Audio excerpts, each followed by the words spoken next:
Hello everyone, Horu here. Hopefully you're all having a good day. So today we're gonna do a character summary for the 1.6 character reveal. The first character will be Ruan Mei. Let's go ahead and watch her intro.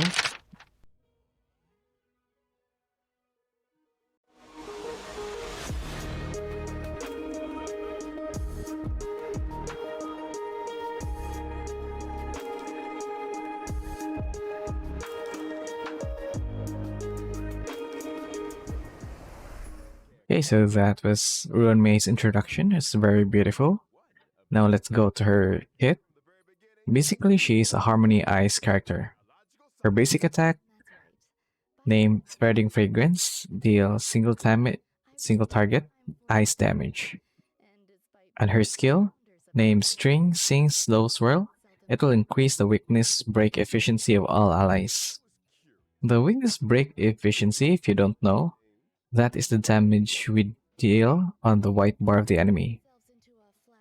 Then next, her ultimate is named Petals to Stream Response in Dream. While this ultimate is being used, she will create a field. All allies within the field will have all type of resistance penetration increase. And when an ally breaks an enemy, it will mark the enemy. The mark will increase the weakness break of the enemy for one turn, delaying their action. So when you break the enemy will be similar to a groggy state or a stun, and then it will delay it for another turn. So the enemy will stay on that state for another turn. It will delay their action, and also it will inflict an ice damage. So that is her ultimate. We got that. Next, her technique. It is named Silken Serenade. It allows a teammate to automatically trigger an effect equivalent to her skill at the start of battle. That is it. But if you use this technique on a simulated universe, there's a different effect. So in a simulated universe, this is a buff. When an ally possesses Silken Serenade and attack an enemy, the battle will enter as if the enemy's weakness is being attacked.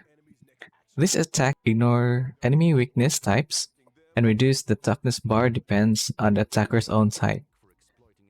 Also, for every blessing possessed, the toughness reducing damage of the current attack is increased and add another extra ice damage is dealt. So let me just sum it up. In a simulated universe, this is a buff, correct? If you attack an enemy even though the enemy doesn't have that element weakness, it will act as if it was attacked by its weakness. And it will reduce their toughness bar, like a lot. And the more blessings you have, it doesn't matter what blessings you have, what path you choose, it will increase the toughness reducing damage of the current attack. It will also deal an extra ice damage. So that is Runmei. I'm glad that was finished. Her kit is a bit very wordy for me. And English is not my first language, so hopefully you understand. Let's go ahead to the next character.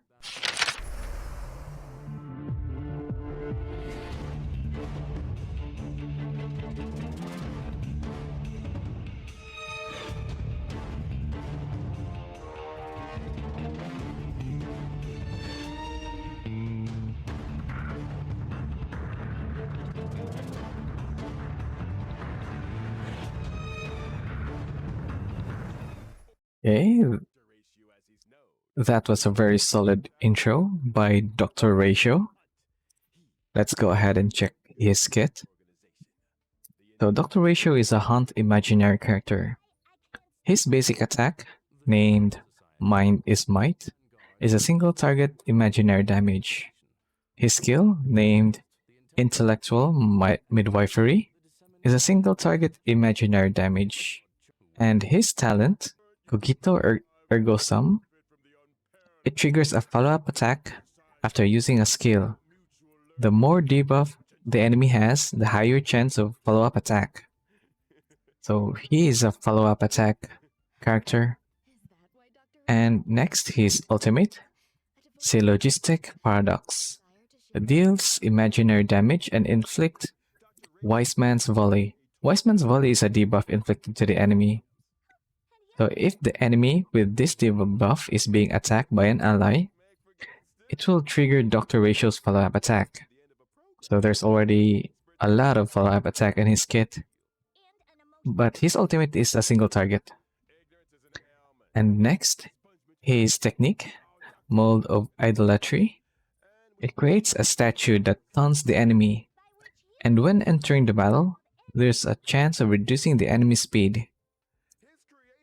That is all for Dr. Ratio. Let's go ahead and check the next character, which is also one of my favorite characters in the game.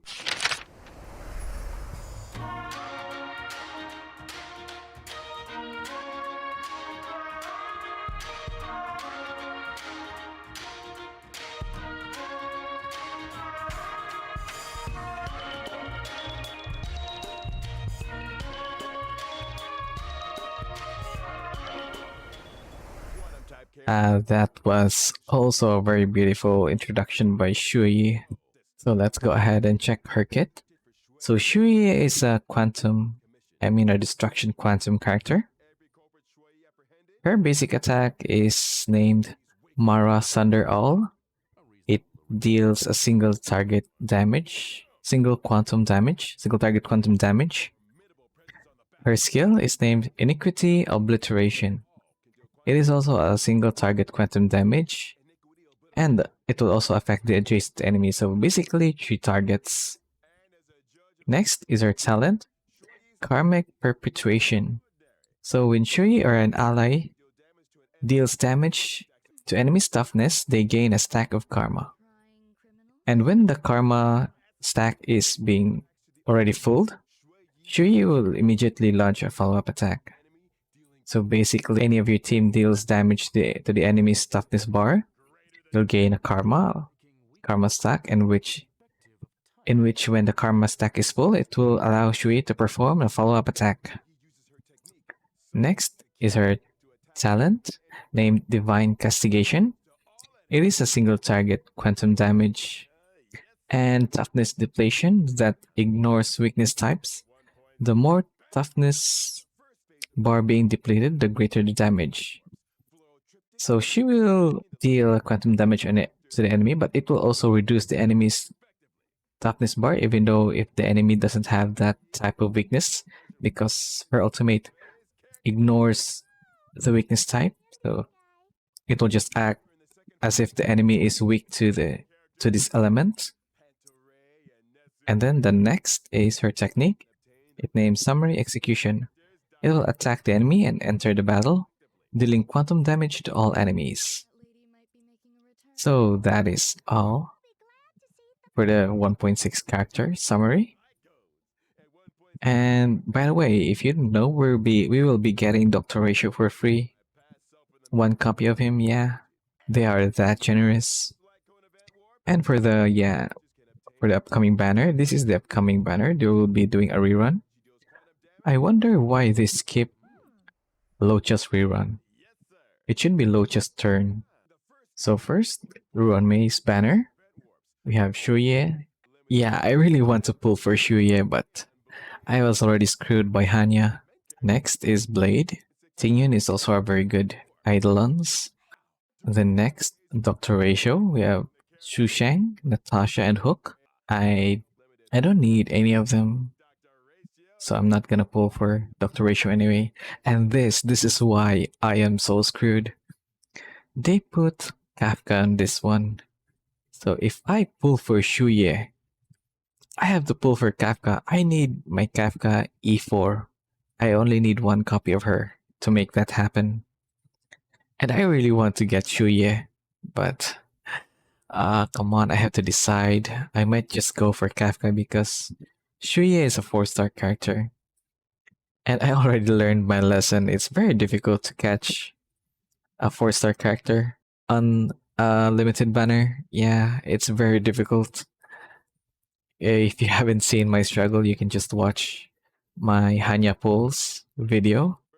I'll put the description down. I'll put the link down in the description below. So that is all. Hopefully you enjoy watching and also enjoy the rest of your day. As always, take care out there and happy holidays. Goodbye.